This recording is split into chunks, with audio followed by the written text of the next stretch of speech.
দেখো বন্ধুরা, দীঘায় গেছিলাম। দীঘায় কি তাণ্ডব চলছে! দীঘা সমুদ্র নামতে দিচ্ছে না, কাউকেই নামতে দিচ্ছে না। মাইকে সবসময় অ্যানাউন্স করছে যে কেউ নামবেন না, সমুদ্র উত্তাল হয়েছে, কিন্তু আমরা নামতে পারিনি।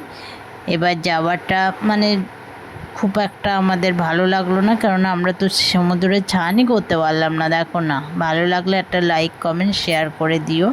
টাটা।